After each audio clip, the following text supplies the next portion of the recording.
I would like you to close your eyes. Clear your mind. And while your eyes are closed, I want you to imagine an apple. What color is this apple you're thinking about? Is it red, green, or black? Where does it lie exactly in your imagination? Perhaps on a table or hanging on a tree in a big field. Can you rotate it, feel the skin of it, or even take a bite? Now open your eyes. Were you able to visualize the apple clearly, or was it a bit blurry? Maybe in black and white? With the show of hands, I would like you to tell me how clearly you could see the apple. 5, being able to see the apple vividly, and 0, not seeing it at all. Okay, you can put your hands down. How people imagine things differently, how people imagine images differ from one person to another. Whether this image is an apple, a sheep, or anything really. But what was discovered recently, and what I'm going to talk about today, is what's called an unusual blindness. Looking at these images, you may notice the blank spots that have no visual in the first place, and not understand exactly why they're there. Well, they refer to people who have no visualization whatsoever. When those people close their eyes, they see nothing but a void of darkness. So, does that make some people mentally blind? Well, this is aphantasia. Aphantasia is a neurological condition that makes it impossible to visualize. It's also known as the image-free imagination. People with this condition cannot create images of familiar objects, places, or people, not for memories, thoughts, or images of the future. Generally, the ability to create mental images exists on a spectrum. On one end, there are people who can create extra vivid images in their mind's eye. On the other end, there are people with complete aphantasia. Most people are somewhere in between. So when I asked you to imagine the apple, while most of you were able to imagine it with slight variations, people with aphantasia, whom we refer to as aphantasics, would not be able to see anything in the first place. Scientists aren't sure why exactly this phenomenon exists, but recent studies suggest that it happens when your brain's visual cortex does not work properly. The visual cortex is the part of the brain that processes visual information from your eyes. And instead, a patient relies on a different cognitive strategy when he or she calls an image to mind, which I will be discussing later on. Aphantasia was first described by the writer Francis Galton in 1880, when he did his study called The Breakfast, where he asked 100 adult men to tell him about the table at which they ate breakfast each morning. He requested information on the lighting, sharpness, and the colors of the images in their heads. Much to his astonishment, 12 out of his subjects were unable to tell him much. They had assumed that up to that point, the phrase mental imagery was not meant literally. Unfortunately, aphantasia attracted little research until Dr. Adam Zeman, a cognitive neurologist, began his work in the early 2000s when a patient who has recently lost his ability to visualize referred to him. As this case got popular, more people came to Dr. Zeman, some claiming they didn't have the ability to visualize in the first place. They finally coined the name from the Greek word phantasia, which means imagination, and the A in aphantasia denotes its absence. And while scientists aren't sure why it happens, statistics shows that most people who have it are born with it and are otherwise very healthy. Others might create this phenomenon after having specific brain injuries. And after specific brain injuries.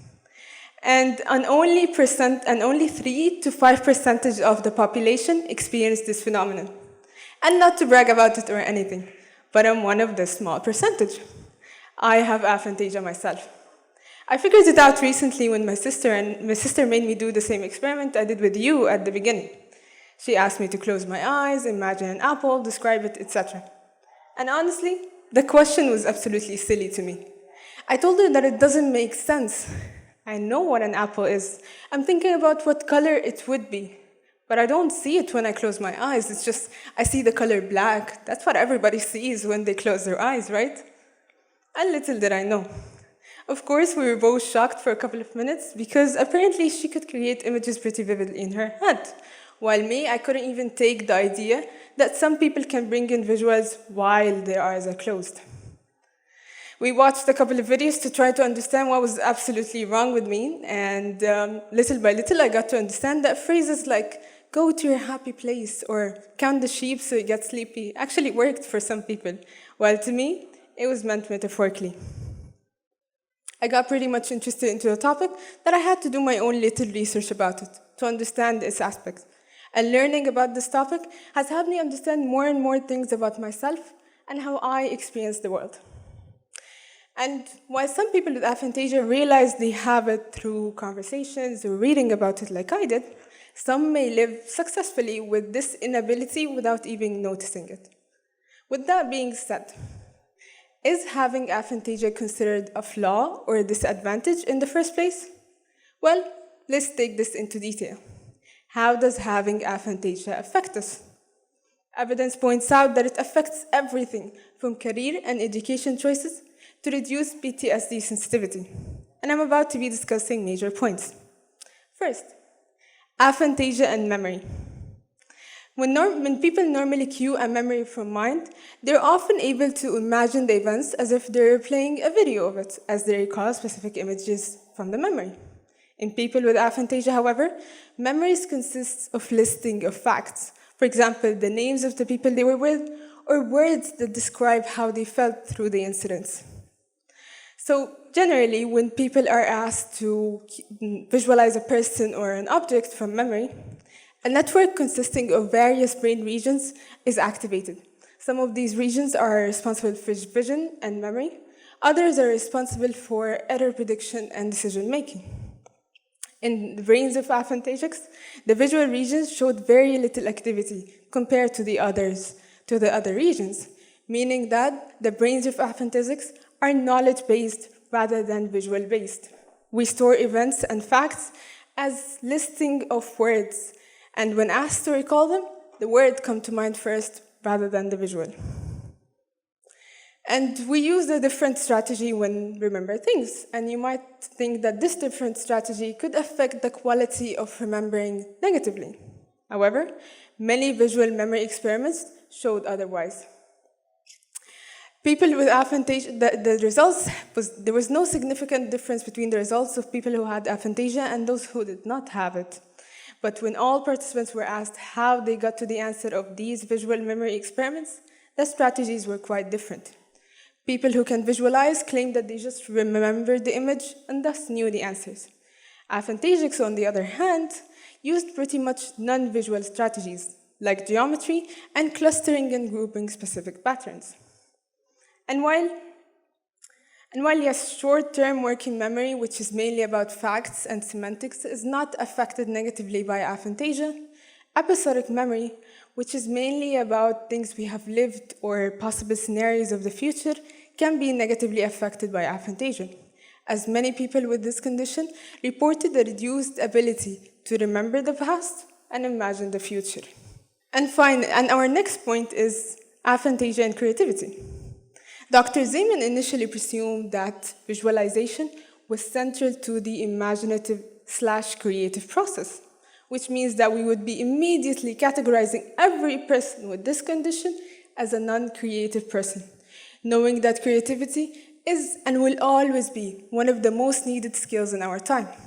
But no, many of the people with aphantasia who contacted Dr. Zeman work successfully in many creative professions as artists, architects, and scientists. For example, people who work in Pixar and Walt Disney Animation Studios, some of them have aphantasia as well. Creativity is not only about the ability to visualize, it's much more than that. It involves a whole network of brain activities from intriguing past events, imagining the future, and navigating different pathways to reach the desired goal, which is to invent novel things. Aphantasia can still do all that. We just have different techniques. And there are many more points that are affected by aphantasia. Some of the positive examples include that how aphantasics can be less prone to loss, regret, and cravings. It also does have some negative effects. For example, mental imagery plays a really important role in the learning process, so not being able to visualize could make some certain learning aspects harder. And there are many points that are still being researched regarding aphantasia. One major point is the ability to dream, as many people with aphantasia claim that they can dream, but cannot retrieve any of those visuals when they're awake. So does that mean that they experience visualization somehow? Maybe yes, or maybe no. And there are many more questions that are yet to be answered. But one thing we know for sure is that having aphantasia does not necessarily hurt a person's success.